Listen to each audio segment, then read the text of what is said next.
오늘 제가 전할 말씀의 주제는 하나님의 영광을 위하여라는 겁니다. 대지는 하나로 제가 끝날 것 같긴 한데 이 말씀을 통해서 우리가 무엇을 붙잡아야 되는지 한 가지 분명히 붙잡고 돌아가길 바랍니다. 고린도전서, 오늘 저희가 읽은 부분이 고린도전서인데 고린도전서는 왜 기록되었습니까?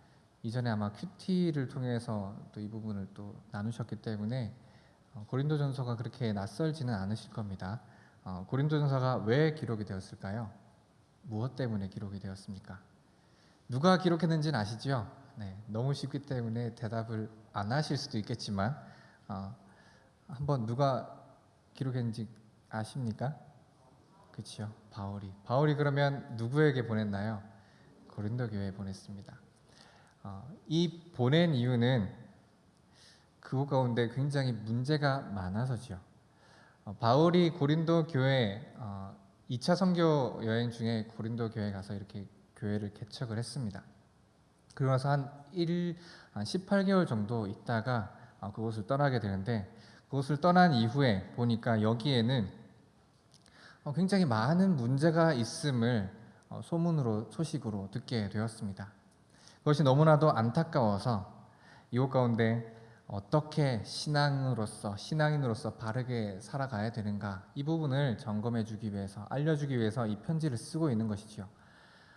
어떤 면에서는 교회가 바로 서지 않을 때, 교회가 제대로 교회 역할을 하지 않을 때 우리는 이 고린도전서를 보면서 우리의 삶을 한번 돌아볼 수 있는 것 같습니다. 이 고린도라는 곳이 어떤 곳입니까? 항구 도시죠. 굉장히 번성한 곳입니다. 돈이 많이 모이는 곳이지요. 부자가 있습니다. 따라서 사람들이 이익에 따라서 잘 움직입니다. 그리고 교회 안에도 자기가 어떻게 해야지 유익이 되는가, 이익이 되는가 사람들이 재빨랐습니다.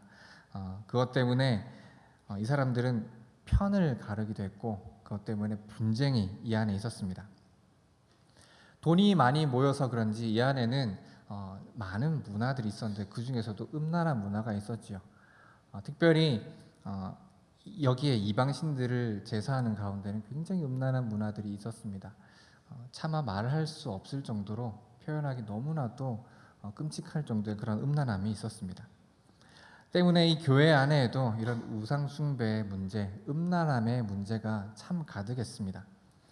그 이유는 이 고린도 교회가 믿음의 뿌리가 온전하지 않아서였기 때문입니다. 교회의 기본이 바르지 않으면 어떻게 됩니까? 교회는 흔들리게 되죠. 보기에는 멀쩡해 보일 수 있지만 흔들릴 수 있습니다. 신앙의 뿌리가 깊지 않게 되면 우리 또한 교회된 우리 또한 이렇게 연약함 가운데 흔들릴 수 있다는 것을 기억하셔야 됩니다. 그러면 우리가 어떻게 살아가야겠습니까? 오늘 말씀 주제처럼 하나님의 영광을 위해서 우리가 살아가야 될 줄 믿습니다. 신앙의 뿌리가 깊이 내려진 자의 삶은 하나님의 영광을 위해서 살아가게 됩니다. 웨스터민스터 교리문답 생소하신 분도 계시겠지만 학생분들 중에는 아마 이걸 좀 많이 들어보셨을 겁니다. 여기에 첫 번째 질문, 이 질문 아마 웨스터민스터를 잘 모르셔도, 교리문답을 잘 모르셔도 많이 들으셨을 것 같아요. 첫 번째 질문이 이거죠. 사람의 제일 되는 목적이 무엇일까요? 네, 삼공부에서도 아마 배우실 겁니다. 제일 되는 목적은 하나님을 영화롭게 하고 영원토록 그분을 즐거워하는 것이죠. 하나님의 영광, 하나님께 영광 올려드리는 이 삶이 성도에게 있어서 가장 중요하기 때문에 이 부분이 가장 먼저 나오는 것입니다. 하나님의 영광은 무엇일까요? 하나님의 영광은 뭘까요? 영광에 대해서 굉장히 많이 듣지만 하나님의 영광이 무엇일까라고 질문하면은 좀 낯설어 하시는 분들이 굉장히 많습니다. 하나님의 영광, 굉장히 단순하게 우리가 볼 때 이 하나님의 영광은 하나님 그 자체를 이야기하는 것입니다. 하나님 속성 그 자체를 의미하죠. 그러면 하나님께 영광을 올려드린다라는 것은 무엇을 뜻하겠습니까? 어려우세요? 하나님께 영광을 올려드린다, 하나님의 영광을 위하여 살아간다, 이게 무엇을 뜻할까요? 하나님의 속성을, 하나님의 하나님 되심을 인정하고 그것을 그대로 받아들이고, 하나님이 이 땅을 창조하신 창조주이고 주관자시며 다스리는 분임을 믿고 인정하고 고백하는 것입니다. 이것은 예배 가운데 가장 잘 드러나는 것이죠. 예배 가운데 우리가 하게 되는 것이 무엇입니까? 하나님의 하나님 되심을 우리가 듣게 되고 그것을 감사하고 그것을 찬양으로 높여드리고 그 하나님께 구하고 매달리는 것이 바로 예배이지 않습니까? 다시 말해서 하나님 뜻대로 살겠다라는 것도 바로 이 하나님께 영광을 올려드리는 삶일 것입니다. 하나님께 영광 올려드린다는 것이 바로 이 세상에서 진짜 주인이 누구신지 고백하는 것이죠. 이렇게 하나님께 영광을 올려드리는 삶이 어떤 삶인지 오늘 우리 이 말씀 가운데에서 말하고 있는 것은 무엇일까요? 딱 하나 있습니다. 그것은 바로 남의 유익을 구한다는 것입니다. 하나님께 영광 올려드린 삶을 사는 사람의 특징은 남의 유익을 구하는 것입니다. 오늘 말씀 24절을 보니까 누구든지 자기의 유익을 구하지 말고 남의 유익을 구하라. 31절에 그런즉 너희가 먹든지 마시든지 무엇을 하든지 다 하나님의 영광을 위하여 하라. 이것은 무엇을 말합니까? 우리가 무엇을 하든지 남의 유익을 구함으로 인해서, 나의 유익을 구하는 것이 아닌 남의 유익을 구함으로 인해서 하나님께 영광을 올려드린다는 것입니다.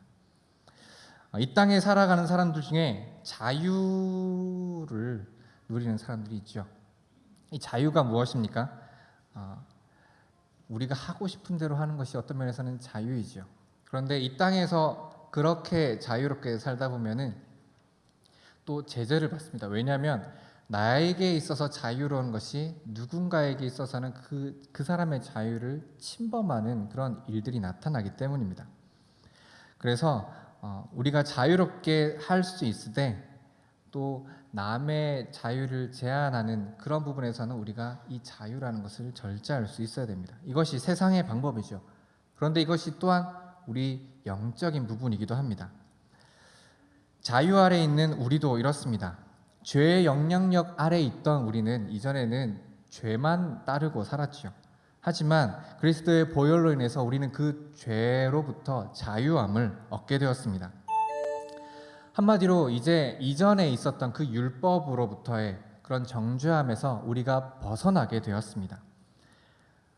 이 말은 우리가 더 이상 율법에 얽매이지는 않아도 된다는 것이죠. 그렇다고 해서 우리가 이 율법에서 마냥 벗어날 수 있는가? 그렇지 않다는 것이 오늘 우리에게 주시는 말씀입니다. 그리스도 안에 있는 자유를 누리게 되지만 그 모든 것들이 늘 항상 가한 것은 아니라는 것이죠. 율법으로부터 자유를 얻었기 때문에 율법에 얽매이지 않는 삶을 살아도 된다라는 것이 아닙니다.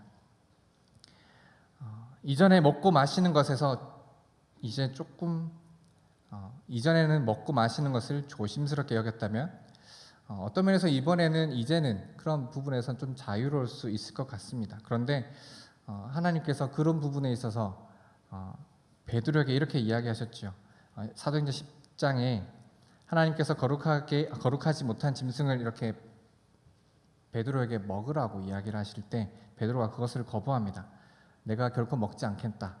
그때 하나님께서는 깨끗하게 하신 것을 내가 속되다 하지 말라라고 그렇게 이야기를 하십니다. 그렇게 이야기하신 이유는 이제 율법에서 얽매이지 말라라는 그런 이야기를 한 것이죠. 이를 통해서 이제 그들은 율법에서 자유함을 얻었지만 그 시대 상황 자체가 굉장히 독특한 상황이었습니다. 구약과 신약이 아직 함께 공존하던 시간이었습니다. 그래서 그런 자유함이 있었음에도 불구하고 그들이 행하지 말아야 했던 것이 있습니다. 오늘 말씀을 보니까 25절에 이렇게 나오네요. 무릇 시장에서 파는 것은 양심을 위하여 묻지 말고 먹으라. 왜 이렇게 이야기를 합니까?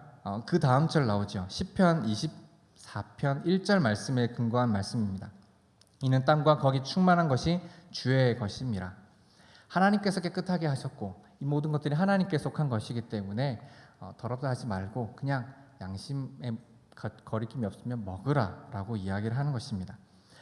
또 다음과 같이 이야기합니다. 27절에 불신자 중 누가 너희를 청할 때 너희가 가고자 하거든 너희 앞에 차려놓은 것은 무엇이든지 양심을 위하여 묻지 말고 먹으라. 불신자가 초대했을 때도 그 식자재가 무엇인지 묻지 말고 먹으라라고 이야기를 합니다. 이 당시에 시장에서 사용되던 그런 식자재들 중에 성전에서 일종의 그 우상 앞에 이방 신들에게 사용되었던 그것들이 이 시장에서 활용되었던 때가 있었습니다. 그래서 불신자 중에도 그러한 우상 숭배, 우상에게 바쳐졌던 그런 식자재들이 사용되기도 했었고 그것들이 팔려가기도 했었습니다. 어떤 사람들, 유대인 같은 경우에는 이것을 두고 이것이 어떻게 사용되었는가 물어보면서 그것이 제사에 사용되었다면 그것을 사용하지 않았는데 오늘 바울은 그것을 묻지 말라라고 이야기를 합니다. 왜 그렇습니까? 그 사람을 위해서지요. 내가 아닌 그 사람을 위해서입니다. 그와 동일하게 28절에 또 이렇게 이야기하지요. 너희에게 이것을 제물이라 말하거든 알게 한 자와 그 양심을 위하여 먹지 말라. 그 사람을 위해서 먹으라라고 이야기를 하고 또 그 사람을 위해서 먹지 말라라고 이야기를 합니다. 우리의 자유가 있음에도 불구하고 우리의 이 자유는 제한을 받을 필요가 있습니다. 누군가가 그 재물로 인해서 상처를 받는다면 우리가 자유롭지만 그 사람이 아직도 자유롭지 못한다면 그 자유롭지 못한 것을 위해서 그 배려를 할 수 있어야 된다는 것이지요. 그리스도인의 자유는 어떻게 사용되어져야 되는가? 한마디로 나를 기쁘게 하는 것이 아닌 다른 사람을 기쁘게 하는 방향을 위해서 이 자유가 사용되어야 됩니다. 그리고 이것이 하나님의 영광을 위한 방법입니다. 이것을 위해서 에덴 동산을 한번 떠올려 보지요. 에덴 동산에서 아담과 하와의 모습을 한번 떠올려 보겠습니다. 그들에게 모든 것들이 자유롭게 허락이 되었습니다. 하지만 허락되지 않은 것이 있었지요. 그것은 바로 선악과입니다. 이 선악과를 먹게 된다는 것이 무엇을 의미하는 것입니까? 아마 잘 알고 계시죠. 그것은 단순히 선악을 알게 된다는 그 의미보다도 나의 삶의 선악을 판단하는 내가 내 인생의 기준이 되겠다는 것입니다. 지금 오늘 이 자유를 우리가 누리지 않겠다라는 이것은 한마디로 내 인생의 내가 주인이 되지 않겠다라는 그 고백과도 동일합니다. 사람에게도 표현하기도 하는 것이지만 하나님 앞에도 표현하는 것이기도 합니다. 아담과 하와는 어떻게 하면 하나님께 영광을 올려드릴 수 있습니까? 자기 자신에게 주어진 그 자유를 다 누리면서 또한 선악과를 먹지 않음으로 인해서 하나님께 영광을 올려드릴 수 있습니다.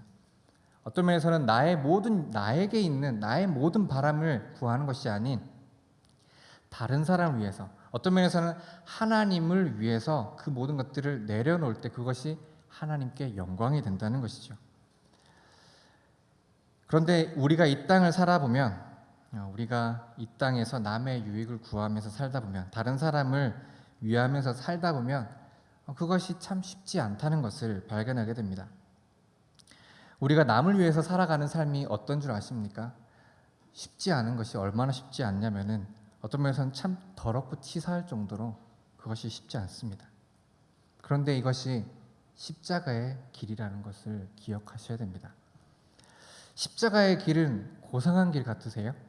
십자가를 생각하면 굉장히 고결한 희생같이 느껴지십니까?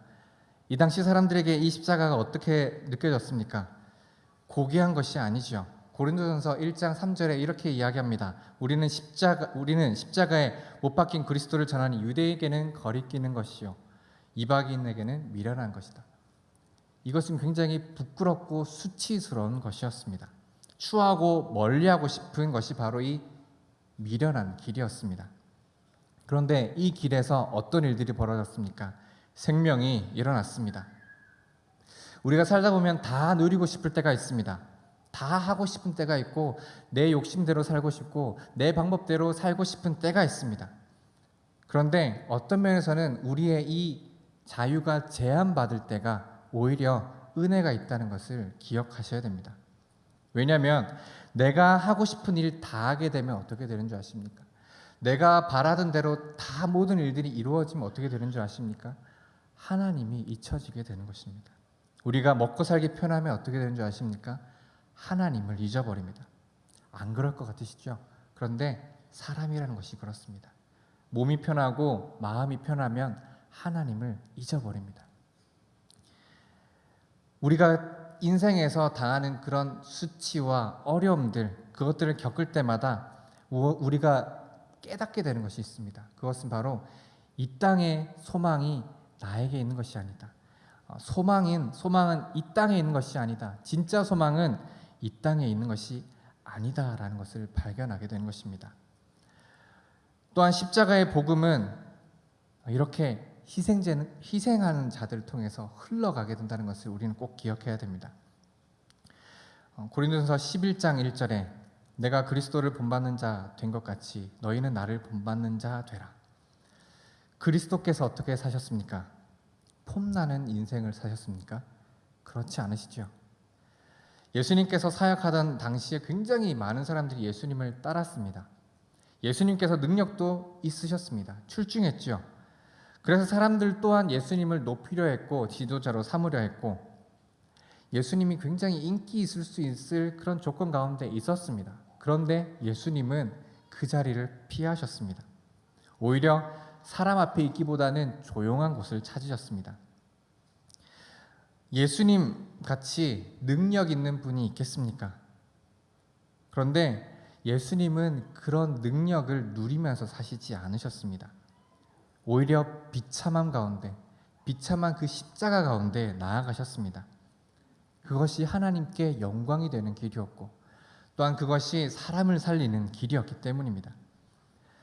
예수님께서는 그러지 않을 자유도 있으셨지요. 예수님께서 십자가에 달리지 않을 자유도 있으셨습니다. 그러나 그분은 죽기까지 복종하셨습니다. 연약한 자들을 위해서, 다른 사람을 위해서 그 자신을 내려놓으셨습니다. 그런데 그것이 하나님의 영광을 드러내는 일이었습니다. 이렇게 예수님은 하나님께 영광을 올려드림으로 또한 하나님께 영광을 올려드리는 삶이 무엇인지 우리에게 보여주었습니다. 바울이 그랬지요. 바울이 예수님의 삶을 닮아갔습니다. 바울도 어떤 면에서는 굉장히 폼나는 인생을 살 수 있었습니다. 가문도 좋았고 학식도 있었습니다. 하지만 그는 오히려 자기 자신의 연약함을 드러냈습니다. 내가 부득불 자랑할진대 내가 약한 것을 자랑하리라. 이 바울의 삶이 어땠습니까? 바울은 굉장히 학문 있는 가말리알의 문화에서 이렇게 엄격한 율법 교훈의 훈련을 받았고 또한 유대인으로서 태어났습니다. 하지만 그것을 자랑하지는 않았습니다. 오히려 자기 자신의 연약함을 드러냄으로써 하나님을 높이게 되었습니다. 내가 잘 되는 삶이 하나님을 드러내는 삶일까요? 어떤 사람들은 그렇게 생각하시는 분들이 많이 있습니다. 내가 잘 돼야지 하나님께 영광이 된다. 내 사업이 잘 돼야 하나님께 영광이 된다. 내 자녀가 잘 되는 것이 하나님께 영광이 된다. 내 자녀가 좋은 데 가야 이게 하나님께 영광이 된다. 내가 이렇게 비참한 모습으로 살아가는 것이 아닌 내가 뭔가 잘 돼야 이것이 하나님께 영광이 된다라고 생각하시는 분들이 있습니다. 하나님께서 영광을 받으시는 때는 우리가 높아지는 때가 아님을 꼭 기억하셔야 됩니다. 우리가 당하는 고난에서 벗어나면 그것이 영광입니까? 고난은 어떤 면에서 우리에게 계속해서 다가오는 길입니다. 우리가 잘 알다시피 애굽에서 이스라엘 백성들이 이제 나왔습니다. 홍해를 건넜습니다. 그들에게 있어서 가장 첫 번째 접하게 됐던 상황이 있었습니다. 그것은 바로 평안한 삶보다는 약속된 삶에서 안락한 삶을 누리기보다는 아말렉과의 전투를 경험하게 되었습니다. 이 전투를 통해서 이스라엘 백성들이 깨닫게 된 것이 있습니다. 그들 삶 가운데 평안함은 없을 거라는 것이죠. 이 테스트를 넘고 나서 하나님께서 약속하신, 하나님께서 이 백성들에게 말씀하신 것이 있습니다. 출애굽 17장 16절에 이르되 여호와께서 맹세하시기를 여호와가 아말렉과 더불어 대대로 싸우리라 하셨다 하였더라. 이 말씀이 무엇이냐면은 앞으로도 싸움이 있을 거라는 겁니다. 한 번의 싸움으로 끝나지 않는다는 것입니다. 한 번만 경험하면, 이번만 잘 참으면 다음부터 잘 될 거라는 이야기가 아닙니다. 그런데 또 하나님께서 이렇게 약속하십니다. 내가 너희와 함께 더불어 싸우겠다라는 말씀을 하십니다. 그러면서 이 백성들이 언제 승리하였는지 분명히 보여주십니다. 언제 승리하였습니까? 모세가 산에 올라가서 두 손을 들어 무릎을 꿇을 때, 하나님을 찾을 때, 겸손하였을 때 이들은 하나님 앞에 승리를 얻는 삶을 살게 되었습니다. 우리가 어떨 때, 어떤 모습으로 살아갈 때 하나님께서 영광 받으시고 승리의 삶을 주십니까? 우리가 이 땅 가운데 낮아질 때지요. 우리가 하나님 앞에 영광 올려드리는 것은 우리가 잘 되는 삶이 아닙니다. 우리가 이 땅 가운데 고난을 겪을 때, 그 상황 가운데서도 하나님께 두 손 올리면서 무릎 꿇을 수 있을 때, 이 세상 가운데 우리가 겸손함으로 무릎 꿇을 때, 그때 하나님께서 영광을 받으신다는 겁니다. 그렇게 우리는 고난을 감수하고 남의 유익을 구할 줄 아는 그런 삶을 알아야 합니다. 특히 영적으로 연약한 자들 가운데 우리가 이런 모습을 보여야 됩니다. 여기에는 불신자가 나타나죠. 불신자를 위해서, 그들의 마음을 위해서, 그들의 연약함을 이해하고 이 음식을 먹으라라고 이야기를 합니다. 교회는 성공하는 자들만 나오는 곳이 아니죠. 연약한 자들을 오히려 잘 보살필 수 있는 곳이 바로 이 교회가 되어야 됩니다. 그들에게 귀를 기울여야 합니다. 만약에 내가 누군가를 보고 답답해진다면 그 사람은 내가 품어야 될 연약한 자입니다. 그런데 목장 모임을 하다 보면 꼭 이게 쉽지 않을 때가 있습니다. 제가 최근에 참 많은 분들에게 목장 모임 하기 힘들어요라는 이야기들을 제가 너무 많이 들어서 너무 마음이 아픕니다. 이 사람 때문에 목장 모임 하기 힘들다라고 이야기를 합니다. 이 사람 때문에 목장 안 나가고 싶다라고 이야기합니다. 제발 저한테 이야기해가지고 이 사람 안 이러게 해달라고 저한테 부탁하시는 분이 계세요. 제가 너무 당황해서 이거 어떻게 해야 되나 좀 막막할 때가 있었습니다. 우리가 깊이 한번 고민을 해볼까요? 교회는 효율성을 따지는 공동체입니까? 어떤 면에서는 어떤 분들은 효율적으로 운영을 해야 되지 않느냐라고 생각을 하시는 분들이 굉장히 많이 있습니다. 그런데 이 교회라는 곳은 그런 회사의 기업과는 다르죠. 고린도 교회는 그것을 잘 몰랐습니다. 고린도 교회는 아까 전에 이야기했듯이 잘 나가는 사람들이 모였습니다. 그래서 능력으로 사람을 평가했습니다. 그리고 이 능력 때문에 분파가 생기기도 했습니다. 이 고린도 교회에 아볼로라는 사람이 사역을 했습니다. 아볼로의 특징이 무엇이냐면 언변에 뛰어났다는 것입니다. 그 사람이 이야기하면은 모든 것들이 잘 술술 들려지고 이해하기도 편하고, 반면에 바울은 달랐습니다. 바울은 어땠습니까? 어눌했습니다. 그것 때문에 이 사이 가운데 분파가 생겼습니다. 이 외에도 분파가 생겼지요. 베드로파가 생겼고 그리스도파가 생겼습니다. 이것이 뭐 예수님을 꼭 따라야 된다라는 그 의미로 분파가 생긴 게 아니라 그냥 다 실패해서 그냥 자기 뜻대로 살다 보니까 분파가 생긴 겁니다. 심지어 성령의 은사로 사람을 평가하기도 합니다. 이 어눌함 때문에 이 바울은 그 사도권까지도 의심받기도 합니다. 그것 때문에 내가 사도라는 것을 증명하는 이야기까지 참 어떤 면에서는 비참하지요. 그 이야기까지 이 말씀 가운데 드러나게 됩니다. 병든 교회가 고린도 교회였습니다. 그들은 지식은 풍족했고 능력과 재물은 많을지 모르지만 겸손할 줄 몰랐습니다. 겸손이 무엇인 줄 몰랐지요. 그래서 십자가에 달려 돌아가신 그분 예수 그리스도가 그들 중심에 있지 않았습니다. 교회 공동체의 머리 대신 예수님이 그 교회 가운데 있지 않았다는 것이죠. 그러나 우리는 분명히 말씀 가운데 기억합니다. 교회는 몸이고 그리스도는 그 교회의 머리 되신다는 겁니다. 반석 대신 그리스도 위에 세워진 것이 바로 이 교회이죠. 한마디로 그리스도가 빠지면 교회는 아무것도 아닙니다. 어떤 부분에서 중요하다고 생각하면 그 부분은 지키고 어떤 부분에서는 효율성이 떨어진다고 생각해서 버리는 것이 교회가 아닙니다. 교회는 한 몸이라고 이야기했죠. 이것은 한 유기체로서 우리가 이해를 해야 됩니다. 어떤 부분은 소중하다고 해서 받아들이고 어떤 부분은 필요 없다고 해서 우리가 이 몸을 잘라버릴 수 있습니까? 아니지요. 아주 연약한 부분이라도 그것은 다 필요한 것입니다. 그런데 이 모든 것들이 함께 있을 때 그것이 하나님께 영광이 되는 것입니다. 그리스도 공동체의 특징은 이거죠. 아파할 때 같이 아파한다는 것입니다. 그러면 그리스도의 공동체가 깨어질 때는 언제입니까? 내가 기쁜데 누군가는 슬퍼하고 있고 내가 슬픈데 누군가는 웃고 있을 때 그 공동체는 깨어진 공동체입니다. 내가 나의 이야기를 하고 싶어서 누군가를 울린다면 그 공동체는 깨어진 공동체이지요. 공동체 안에서 나의 이야기가 너무 크게 나온다면 그 공동체는 깨어질 수도 있는 공동체가 된다는 것을 우리는 기억해야 됩니다.